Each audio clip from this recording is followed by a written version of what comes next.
All right, we got a little sponsor. It's FIT DVR dash cam. I don't know if you guys know, I wrecked my car a couple years ago. It was not my fault. It took almost 2.5 years to get settled.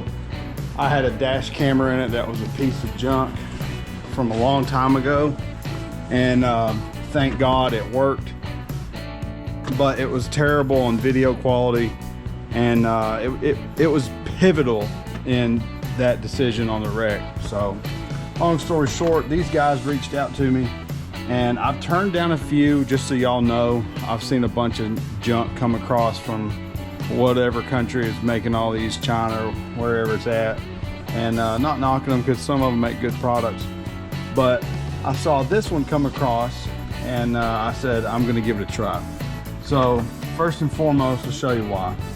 It has an actual screen. It looks pretty decent, and from what I can tell, you can turn this screen off, which is huge. Just a FYI, I did not opt to use this rear camera feature. And just to be honest, I don't want to ruin all this cabling through the car. I'm in a cross tour and I just didn't feel like doing that. Now here's the next thing. It does have a rear view camera on it already.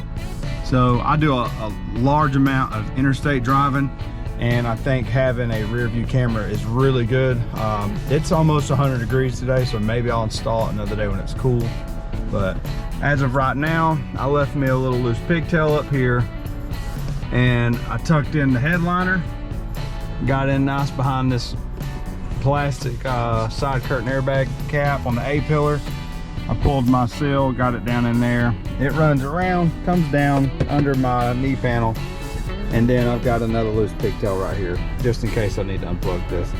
From what I can tell, this either has some type of cooling feature, or that's just so you can see the light. But I'm not a big fan of lights on plugs, so I may end up putting a little sticker over that's black to cover that light. I can't stand little lights. But I've had about probably 7 dash cams over the last few years, and 99% of them have been junk and garbage.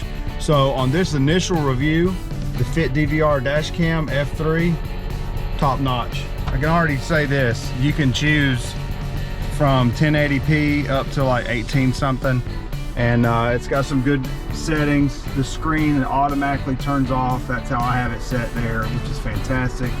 I like this little mount up here. It seems to be pretty good. It has a 3M tape on it. It comes with an extra, which I will keep in my safe, and I'll put the rest of this in here. It also has a couple pads if you want to put these on your glass before. Some people have tinted windshields. I actually have a tinted windshield. It's extremely, almost see-through completely, as in, I think it's 95%, which is actually the opposite of how you think it. It allows 90, or it actually allows 95% of light through it, where like a 5% limo tint only allows 5%. So it's almost clear, but maybe that'll help on not melting this thing in the summer heat. We've got her going. I keep thinking it's touchscreen. Let's see, reverse lens. Okay, I can turn that on and off. That's kind of nice. I know my mirror's in the way. I could technically raise my mirror up some. Maybe I'll do that in a second.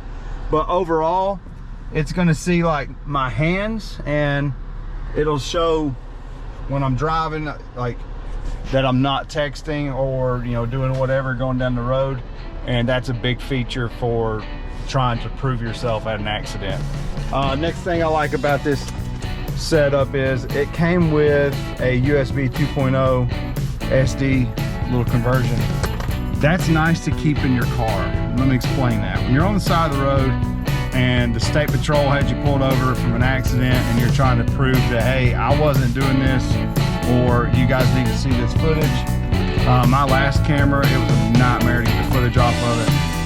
This, you can just pop it out and say, hey, stick that in your computer and you're done. So I like it. We'll see how it goes. We'll get some footage and then we'll throw it in this, and hopefully have some really cool playback.